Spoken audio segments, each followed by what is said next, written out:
Join, it's Alex. Hi, Alex. Hold my hand, Mama. Hi. Yeah. Hi, guys. Yeah. Hi. So when we are continuing, then after this I'll bring you back to this point so that you get the whole story. Okay, sounds good.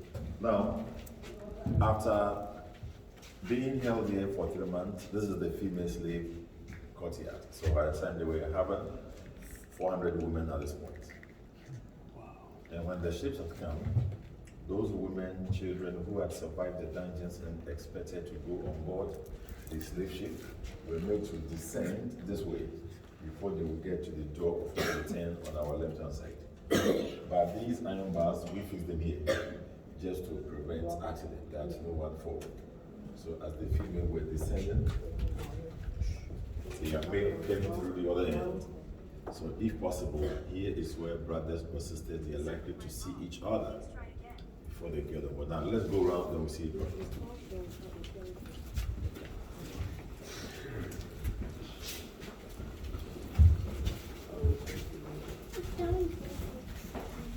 Wow, look how narrow that is. Oh, goodness.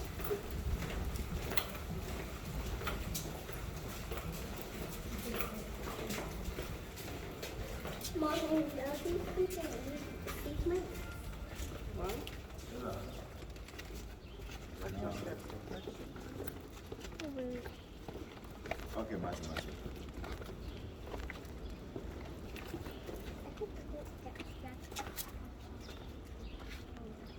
Right, with exception of these two cells, and then the church, if we put these two aside, any other room on the ground floor were the male dungeons.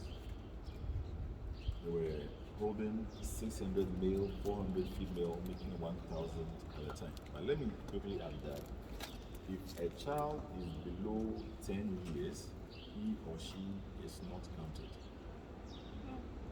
Will be added to an adult and sold as one person. Wow. So above these dungeons were the residence for the Europeans. The record has shown that how important someone is here, the higher he lives. So the governor and the girls removed it. His deputies were below, merchants, soldiers, Africans were at this point. One of the females, or one of the male dungeons, will take us to the door of no return. So please, let's see it before we continue.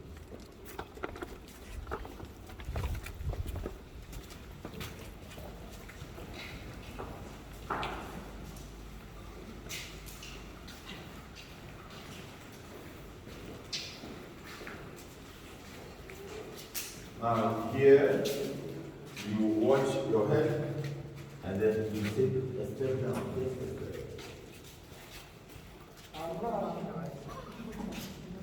One step further down.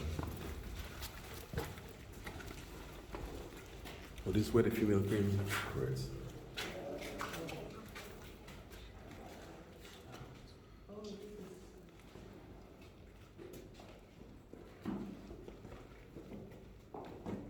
So this has always been like that, or it's been modified? Okay. Yeah, Let's see how somebody can walk through that. so let me do that. Now, at first, when they were into slave trade, there were steps where the female captives were made to descend. But because we are not using the reservoir in the female courtyard, we have done this to drain water when it rains. So whenever it rains, water came down through here. And what did that? Well, not too long ago. So as the female were descending, the male came through this point. Now, they continue, but here, you need to bend.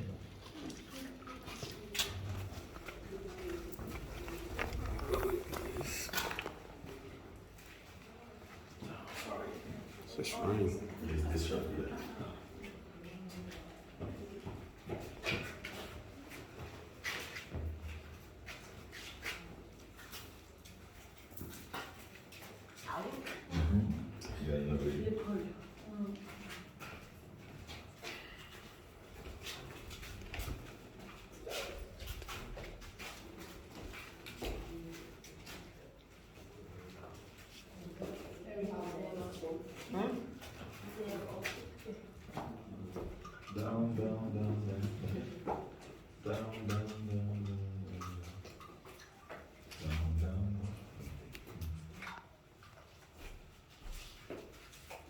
This will be the last room in the process.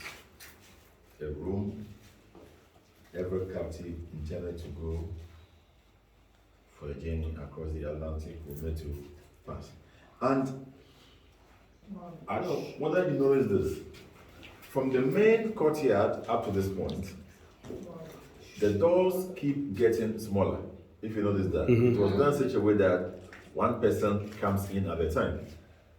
So that you're able to check the numbers so that nobody escapes. So when you look at this point, that is the door of no return. This door initially was a bit wider. So let me show you how it is. Initially was this point, but when slave trade began, they also reduced it to the side. Now, this side also, that was the height. And they lowered it up to that point. People keep asking upon seeing this, what about if some of the captives were big? And the point is, there's nothing like that. By the end of 2 or 3 months, they would have lost enough weight.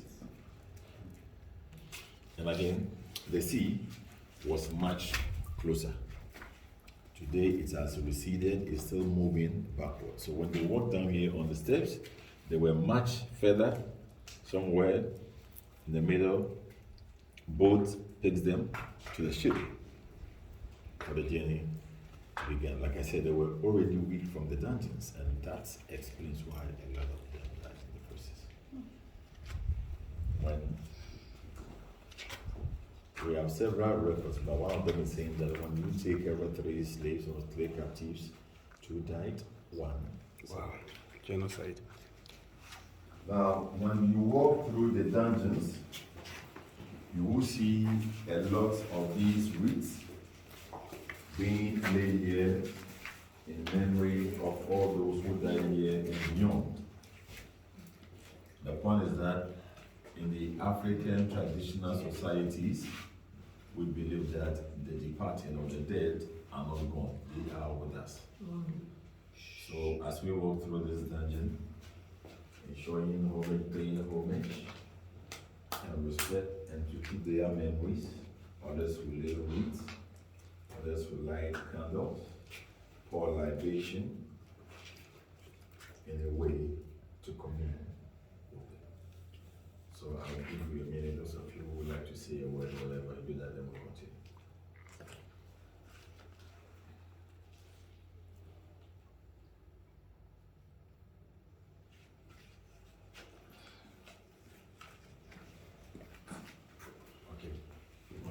Yes. All I can say is that it could be us, like all of us surrounded right now. Yeah. It could be all of us in here going through what you just described. Great. It's heart-wrenching. It's not.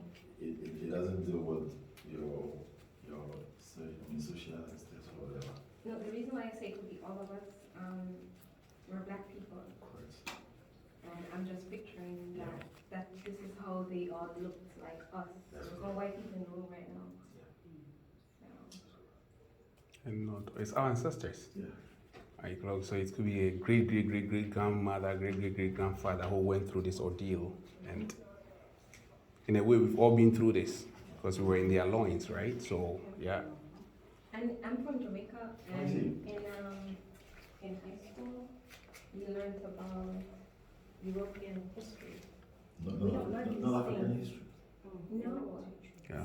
We should change that. That's correct. I don't know if they've changed it because I don't live there anymore. Yeah. But we should have known this growing up. You don't know. I didn't know about this until I became an adult. There is greater attempts in trying to Suppress Black people. Correct. Yes.